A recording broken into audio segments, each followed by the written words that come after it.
Assalamualaikum warahmatullahi wabarakatuh. Halo semuanya. Perkenalkan, nama saya Luciana Rahma Modeong dengan NIM 151021018 dari kelas 5A Pendidikan Guru Sekolah Dasar Universitas Negeri Gorontalo. Baik, di video kali ini saya akan membahas materi tentang kriteria memilih media pembelajaran.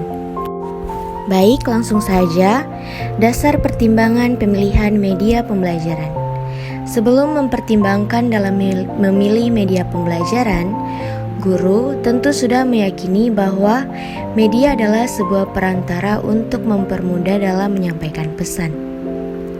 Media menyampaikan pesan yang disampaikan guru agar sesuai dengan yang diinginkan atau tepat pada yang menerima pesan, yakni siswa. Pembelajaran yang efektif memerlukan perencanaan yang baik. Media yang akan digunakan dalam proses pembelajaran juga memerlukan perencanaan yang baik. Meskipun demikian, kenyataan di lapangan menunjukkan bahwa seorang pendidik memilih salah satu media dalam kegiatannya di kelas atas dasar pertimbangan beberapa di antaranya. Yang pertama, guru hendaknya merasa sudah akrab dengan media tersebut. Hal ini akan menjadi kegiatan yang efektif dan terkendali karena sudah dikenal medianya dan dapat dikuasai. Yang kedua, merasa bahwa media yang digunakan dapat berbuat lebih dari yang bisa dilakukannya. Artinya, dengan penggunaan media tertentu, guru dan siswa mampu mencapai target tertentu atau bahkan dari target yang diinginkan.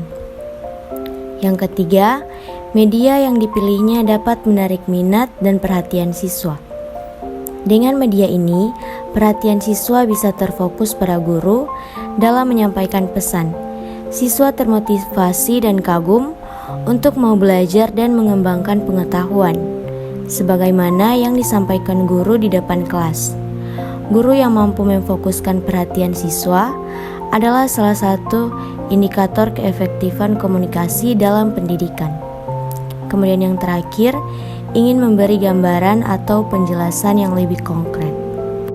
Selain itu, ada juga ahli yaitu Rasimin dan kawan-kawan yang mengemukakan ada beberapa hal yang perlu dipertimbangkan dalam pemilihan media pembelajaran yang tepat.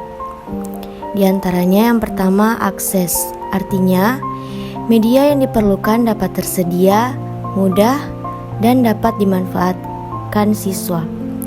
Yang kedua, cost. Artinya, media yang akan dipilih atau digunakan, pembiayaannya dapat dijangkau. Yang ketiga, teknologi. Artinya, media yang akan digunakan, apakah teknologinya tersedia dan mudah menggunakannya. Yang keempat, interaktif. Artinya, media yang akan dipilih dapat memunculkan komunikasi dua arah atau interaktivitas, sehingga siswa akan terlibat aktif baik secara fisik, intelektual, dan mental. Kemudian yang kelima, organization. Artinya, dalam memilih media pembelajaran tersebut, secara organisatoris mendapatkan dukungan dari pimpinan sekolah atau ada unit organisasi seperti pusat sumber budaya yang mengelola. Kemudian yang terakhir, novelty. Artinya, media yang dipilih tersebut memiliki nilai kebaruan sehingga memiliki daya tarik bagi siswa yang belajar. Baik, selanjutnya kriteria pemilihan media pembelajaran. Kriteria pemilihan media haruslah dikembangkan sesuai dengan tujuan yang ingin dicapai, kondisi, dan keterbatasan yang ada dengan mengingat kemampuan dan sifat-sifat khasnya atau karakteristik media yang bersangkutan. Memilih media hendaknya tidak dilakukan secara sembarangan, melainkan didasarkan atas kriteria tertentu. Kesalahan pada saat pemilihan, baik pemilihan jenis media maupun topik yang dimediakan, akan membawa akibat panjang yang tidak kita inginkan di kemudian hari. Ada beberapa kriteria umum yang perlu diperhatikan dalam memilih media, yaitu yang pertama, kesesuaian dengan tujuan. Perlu dikaji tujuan pembelajaran apa yang ingin dicapai dalam suatu kegiatan pembelajaran. Kemudian bisa dianalisis media apa saja yang cocok guna mencapai tujuan tersebut. Kemudian yang kedua, kesesuaian dengan materi pembelajaran, yaitu bahan atau kajian apa yang diajarkan pada program pembelajaran tersebut. Pertimbangan lainnya dari bahan atau pokok bahasan tertentu, sampai sejauh mana keadaan yang harus dicapai. Dengan demikian kita bisa mempertimbangkan media apa yang sesuai dengan menyampaikan bahan tersebut.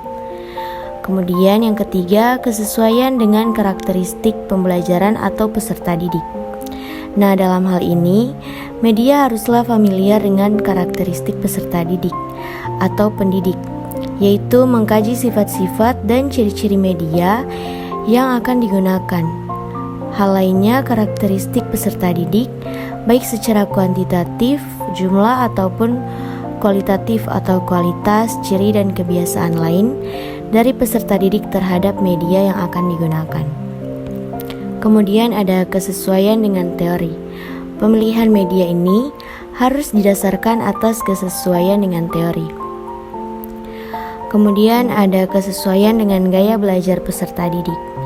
Kriteria ini didasarkan atas kondisi psikologis peserta didik, bahwa peserta didik belajar dipengaruhi pula oleh gaya belajar peserta didik.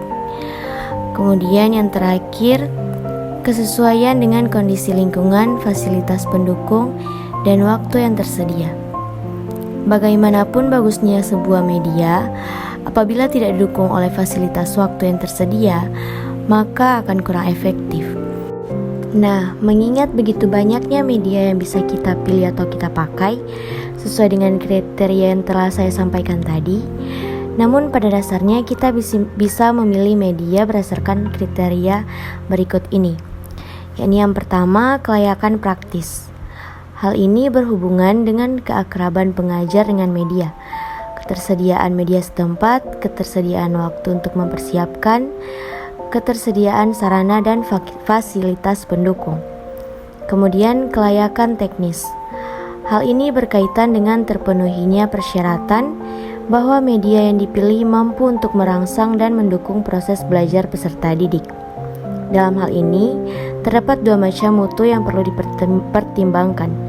Pertama, kualitas pesan yang meliputi relevansi untuk tujuan belajar, kejelasan dengan struktur pengajaran, kemudahan untuk dipahami, sistematika yang logis. Kedua, kualitas visual. Hal ini mengikuti prinsip-prinsip visualisasi seperti keindahan, yaitu menarik, membangkitkan motivasi, kesederhanaan atau sederhana jelas terbaca, penonjolan atau penekanan pada hal yang penting, keutuhan atau kesatuan konseptual, dan keseimbangan atau seimbang dan harmonis. Selanjutnya ada prosedur pemilihan media pembelajaran.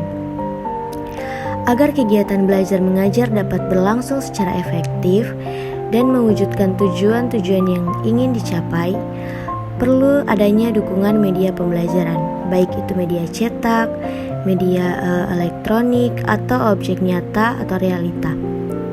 Secara umum, prosedur pemilihan media pembelajaran ada 6 langkah, yaitu yang pertama, menentukan apakah pesan yang akan disampaikan itu merupakan tujuan pembelajaran atau hanya sekedar merupakan informasi atau hiburan. Kemudian yang kedua, menetapkan apakah media itu dirancang untuk keperluan pembelajaran atau instruksional atau alat bantu mengajar atau peraga. Kemudian yang ketiga, menetapkan apakah dalam usaha mendorong kegiatan belajar tersebut akan digunakan strategi efektif, kognitif, atau psikomotorik. Yang keempat, menentukan media yang sesuai dari kelompok media yang cocok untuk strategi yang dipilih dengan mempertimbangkan ketentuan atau kriteria kebijakan, fasilitas, kemampuan produksi, dan biaya. Kemudian yang kelima, mereview kembali kelemahan dan kelebihan media yang dipilih. bila perlu mengkaji kembali alternatif-alternatif yang ada. Kemudian yang terakhir, perencanaan pengembangan dan produksi media tersebut.